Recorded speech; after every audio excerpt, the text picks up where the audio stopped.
আসসালামু আলাইকুম। সিভিটেক ইঞ্জিনিয়ার্সের পক্ষ থেকে আমি ইঞ্জিনিয়ার মোহাম্মদ রেজাউল বাশার সবাইকে স্বাগত জানাই। আজকে আমি আপনাদের সামনে একটা বিষয় নিয়ে আলোচনা করব। আসলে আমরা যখন কোনো জায়গা কেনার জন্য পরিকল্পনা করি, সেটা বিল্ডিং করার উদ্দেশ্যে। এখন এই যে বিল্ডিং কেনার উদ্দেশ্যে যে আমরা একটা জায়গা সিলেক্ট করব বা জায়গাটা আমরা ক্রয় করব, সেই ক্ষেত্রে আমাদের কি কি বিষয় আসলে মাথায় রাখা দরকার বা কোন কোন জিনিসগুলো দেখে তারপরে একটা প্লট নির্ধারণ করতে হয়। একজন মানুষ যখন বিল্ডিং করার জন্য জায়গা কিনে, তখন তার ভেতরে একটা পরিকল্পনা থাকে। সেটা কিরকম? আমার কাছে নির্দিষ্ট একটা অ্যামাউন্টের অর্থ আছে, সে যে অর্থ দিয়ে আমি একটা জায়গা কিনবো। এরপরে ওই জায়গায় আমি এত তলা ফাউন্ডেশন বা এত তলা একটা বিল্ডিং নির্মাণ করব। সেই ক্ষেত্রে যে যে বিষয়গুলো সর্বপ্রথম দেখা দরকার, জমি চয়েস পছন্দ করার ক্ষেত্রে, যে কোন জমিটা আমি সিলেক্ট করব, সেই ক্ষেত্রে সর্বপ্রথম বিল্ডিংটা আসলে আমরা কি উদ্দেশ্যে ব্যবহার করব। যদি এমনটা হয় যে এই বিল্ডিংটা আমি হয়তো 5 তলা বা 7 তলা বা 10 তলা একটা বিল্ডিং করব, সেই ক্ষেত্রে একজন মানুষের ক্ষেত্রে বা একজন বাড়ির মালিকের ক্ষেত্রে তার পরিকল্পনাটা আসলে এমন হয় যে সে এই বিল্ডিংটায় বাণিজ্যিক কাজে ব্যবহার করবে। হয়তো বা সে একটা ফ্লোরে থাকতে পারে, বাকি ফ্লোরগুলো কিন্তু তাকে ভাড়া দিতে হবে। সেক্ষেত্রে তাকে সর্বপ্রথম এলাকাটা চুজ করতে হবে, বা যে জোনটা বিল্ডিং করবো ওই জোনটা কেমন। ওই জোনটা যে আমি বিল্ডিং এর ফ্ল্যাট যদি ভাড়া দিতে চাই, সেক্ষেত্রে ভাড়ার চাহিদাটা কেমন হবে। বা ওই যে এলাকাটায় আমি বিল্ডিং করতে চাচ্ছি, সেই এলাকায় ভবিষ্যতে আসলে কতটুকু ডেভেলপ হবে, সেটার উপরে ডিপেন্ড করে কিন্তু আসলে আমাদের পদক্ষেপটা নেওয়া উচিত। এখন এই যে সার্বিক বিষয়গুলো বা ওই এলাকার পরিবেশ পরিস্থিতি কেমন, সার্বিক বিষয়গুলো চিন্তা করে যখন আমরা জোনটাকে সিলেক্ট করব, পরবর্তী ধাপে এসে আমাদেরকে যে প্লটটা আমি কিনতেছি ওই প্লটের রাস্তাটা আমাকে দেখতে হবে। ওই প্লটের রাস্তা কতটুকু আছে। এখন ধরেন আপনি একটা রাস্তায় প্লটটা কিনতেছেন, সেক্ষেত্রে হয়তো আপনি প্রতি কাঠায় 2 লক্ষ 3 লক্ষ টাকা আপনি কম পাচ্ছেন যদি একটু ভেতরে নেন। অর্থাৎ রোড আছে, হয়তো দেখা যাচ্ছে আপনার 7 ফিট 8 ফিট বা 10 ফিট একটা রোড আছে, সেটা মেন রাস্তা থেকে একটু ভেতরে। হয়তো দেখি সেটা আপনার 300 মিটার 400 মিটার দূরে বা 200 মিটার দূরে। সেক্ষেত্রে কি হবে, আপনি প্রতি কাঠায় যে 2 থেকে 3 লক্ষ টাকা কমে আপনি জায়গাটা কিনলেন, সেক্ষেত্রে হবে কি, আপনি যখন বিল্ডিং করবেন, বিল্ডিং করার সময় একটা 8 তলা একটা বিল্ডিং এর যে মালামালগুলো, এই মালামালগুলো যখন আপনি আপনার লেবার দিয়ে অথবা ছোট ভ্যান গাড়ি বা অন্য কোনো মাধ্যমে যখন আপনি পারচেস করবেন আপনার বা বহন করবেন আপনার প্লট পর্যন্ত, তখন আপনার কি পরিমাণ অ্যামাউন্ট খরচ হচ্ছে। হয়তো আপনি পার কাঠাতে যে অ্যামাউন্ট আপনি কমে কিনছেন, তার থেকে বেশি বিল্ডিং করার ক্ষেত্রে আপনার টাকাটা বেশি চলে যাচ্ছে। সেই ক্ষেত্রে আমরা সবসময় চেষ্টা করব জমিতে জমিতে যাওয়ার যে রাস্তাটা, রোডটা যেন এমন হয় আপনার মালামাল আপনার প্লট পর্যন্ত চলে যায়। সেক্ষেত্রে আপনি একটা সেভ পাবেন।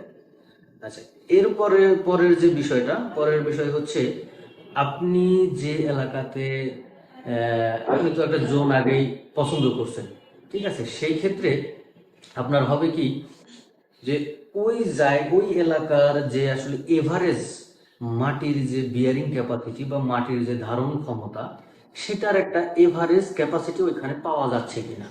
সেক্ষেত্রে প্রথম দিকে আপনি একটা কাজ করতে পারেন, আশেপাশে যে যদি কোনো বিল্ডিং থেকে থাকে, সেই বিল্ডিং এর মালিকদের সাথে আপনি কথা বলতে পারেন, কথা বলে মাটির একটা জাস্ট ধারণা নেওয়া যাইতে পারে। আপনি একজাক্টলি পাওয়ার জন্য আসলে সয়েল টেস্ট করতে হবে, মাটি পরীক্ষা করতে হবে, কিন্তু আপনি যদি হয়তো আশেপাশে সবার সাথে কথা বলেন বা আশেপাশে যে বিল্ডিং গুলো হয়েছে সেই বিল্ডিং গুলোর যদি আপনি আম, কি বলে মালিকদের সাথে কথা বলে সয়েলের একটা ধারণা নিতে পারেন, সেক্ষেত্রে আপনার জন্য ভালো হবে। কেন, হয়তো দেখা যাচ্ছে ফাউন্ডেশন খরচ আপনি একই পরিমাণ জায়গা, একজনের হয়তো যে পরিমাণ ফাউন্ডেশন খরচ, একই পরিমাণ জায়গা আরেকজনের ফাউন্ডেশন খরচ আরেক রকম, সেটা কিন্তু আসলে পার্থক্যটা অনেক বেশি হইতে পারে। যেটা হয়তো আপনি এই ল্যান্ড না কিনে অন্য ল্যান্ডে কিনতে পারতেন, সেটা ল্যান্ডের পারপাসের দাম যদি একটু বেশিও যায় সেক্ষেত্রেও আপনার সেভ হচ্ছে। সেই জিনিসটা আসলে আমাদের মাথায় রাখা দরকার। আর যদি আপনি আরো ভালোভাবে চিন্তা করেন সেক্ষেত্রে হয়তো এটা করা যাইতে পারে। সেটা অবশ্য আপনার এটা পরের ধাপ, আরো কয়েকটা পরের ধাপে যেতে পারে। সেটা হচ্ছে আপনার ল্যান্ডের বাকি জিনিসগুলো আসলে কনফার্ম হওয়ার পরে আপনি একটা সয়েল টেস্ট করে নিতে পারেন। সেক্ষেত্রে হয়তো দেখা যাচ্ছে আপনার সয়েল টেস্ট করতে 8 থেকে 10 হাজার টাকা বা 15 হাজার টাকা খরচ করতেছে, যেটা আপনাকে হয়তো 10 লাখ টাকা সেভ করাইতে পারে। একটা সয়েলের একটা ধারণা আপনি এখান থেকে নিতে পারবেন, সেটা করা যেতে পারে। আর এরপরে তৃতীয় বিষয় হচ্ছে আপনি যে ওইখানে ল্যান্ড যখন আপনি কিনতেছেন তখন কিন্তু আপনার কিন্তু একটা পরিকল্পনা, সেটা হচ্ছে আমি এখানে কত তলা বিল্ডিং করব, এই যে পরিকল্পনা নিয়ে কিন্তু আপনি জায়গাটা কিনতেছেন। এখন আপনি যে ল্যান্ডটা কিনতেছেন এই ল্যান্ডটা আসলে কোন অথরিটির আওতাভুক্ত, অর্থাৎ আপনার যখন আপনি একটা বিল্ডিং করবেন এই বিল্ডিং এর কিন্তু একটা অনুমোদন নিতে হয়।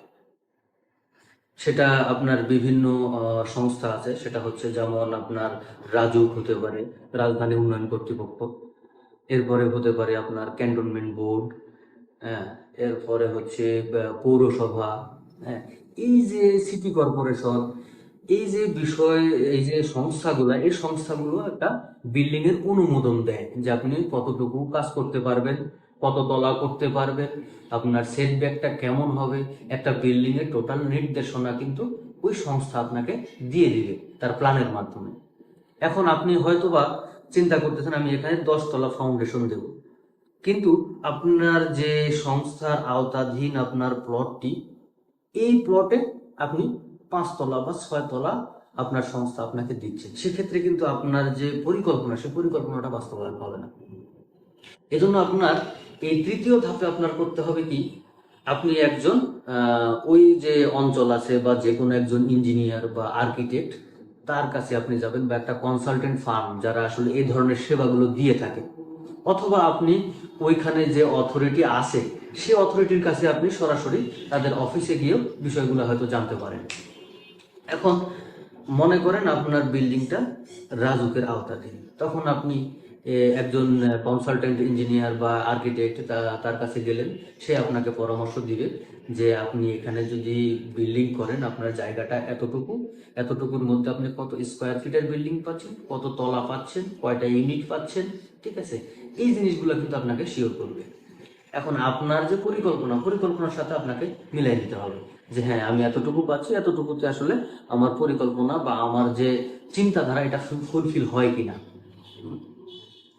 এরপরে যে কাজটা, এরপরে হচ্ছে আপনি ওই যে ল্যান্ড, ওই ল্যান্ডের যে কাগজপত্র সংক্রান্ত বিষয়গুলো এগুলো আপনি কনফার্ম হয়ে নেবেন একজন অ্যাডভোকেটের মাধ্যমে, যে আসলে কাগজগুলো ঠিক আছে কিনা।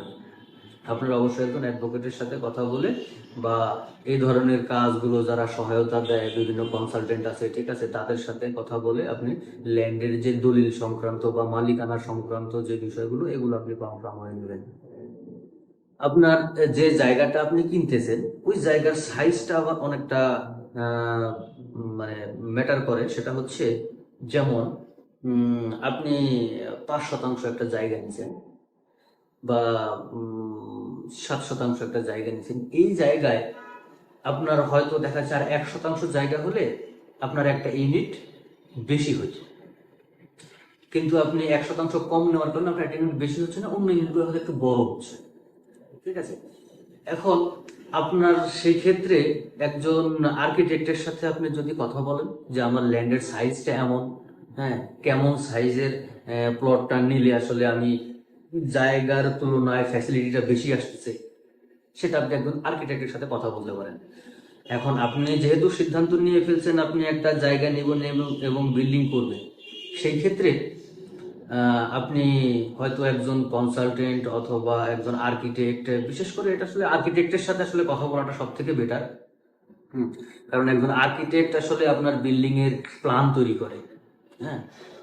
তো একজন আর্কিটেক্ট আসলে আপনাকে ভালো পরামর্শ দিতে পারবে যে আপনি কি ধরনের এই যে আপনার যে প্লটের মাপটা, এই মাপে আপনি কেমন ফ্যাসিলিটির একটা মানে বিল্ডিং করতে পারতেছেন, কেমন ইউনিট পাচ্ছেন, ঠিক আছে, তার সাথে একটা কন্ট্রাক্ট করে নিতে পারেন যে আমি একটা বিল্ডিং করব, সেটার জন্য হয়তো আমার কি অ্যামাউন্ট, তার সাথে আপনি একটা ডিড করে ফেলবেন।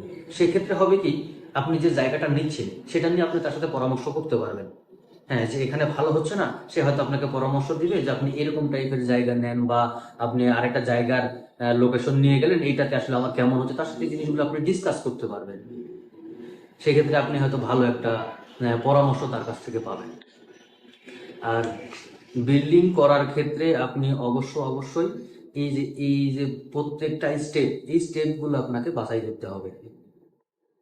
এই স্টেপগুলো যদি আপনি বাছাই করতে একটা পদক্ষেপ যদি আপনার মিসিং হয়ে যায় বা ভুল হয়ে যায়, আপনার যে আসলে একটা পরিকল্পনার মধ্যে হয়তো কোনো একটা অংশ বাস্তবায়ন হবে না। সেটা হতে পারে আপনার কত তলা চাই চিন্তা করছিলেন, ওই তলাটা বাস্তবায়ন হলো না, সেটা হতে পারে। অথবা আপনার যে একটা অ্যামাউন্ট আছে, যে সার্টেন একটা অ্যামাউন্ট থাকে প্রত্যেকটা মানুষের, বা বাজেট থাকে, যে এই বাজেটের মধ্যে আমি একটা জায়গা কিনে বাড়ি করব, হয়তো অন্য অনেকের ক্ষেত্রে হয়তো বা দেখা আলাদা বিষয় থাকতে পারে যাদের হয়তো অনেক পরিমাণ আছে, কিন্তু ম্যাক্সিমাম মানুষের একটা বাজেট থাকে যে আমি এই বাজেটের মধ্যে একটা জায়গা কিনে বাড়ি করব। সেক্ষেত্রে আপনার বাজেটটা ফেল করতে পারে আপনার রাস্তার কারণে, অথবা আপনি যে বিল্ডিং এ মানে প্লটটা নিছেন ওইখানে আপনি বিল্ডিং করছেন, কিন্তু দেখা যাচ্ছে আপনার যে ভাড়াটিয়া বা আপনি বিল্ডিং এ যাচ্ছেন একটা গাড়ি নিয়ে যেতে পারতেছেন না। সেক্ষেত্রে কিন্তু আসলে আপনার বিল্ডিং এর ভ্যালুটা কমতেছে। হয়তো ইনিশিয়াল আপনার জায়গা কিনতে কিছু টাকা সেভ হচ্ছে। তো এই জিনিসগুলো চিন্তা করে যদি আপনি একটা বিল্ডিং করার উদ্দেশ্যে কোনো জায়গা ক্রয় করেন, আমার কাছে মনে হয় আপনারা বেনিফিটেড হবেন। আর আসলে এই সিভিটেক ইঞ্জিনিয়ার্সের পক্ষ থেকে আপনাদেরকে এই জিনিসগুলো সচেতন করাই আসলে মূলত উদ্দেশ্য। আর আপনাদেরকে যদি সচেতন করতে পারি, সেক্ষেত্রে আমি মনে করব সিভিটেক ইঞ্জিনিয়ার্স আপনাদের সচেতনতার কারণে সফল হয়েছে। সবাইকে ধন্যবাদ জানাই, আমি আমার ভিডিওটা এখানে শেষ করছি। সবাইকে ধন্যবাদ। আল্লাহ হাফেজ।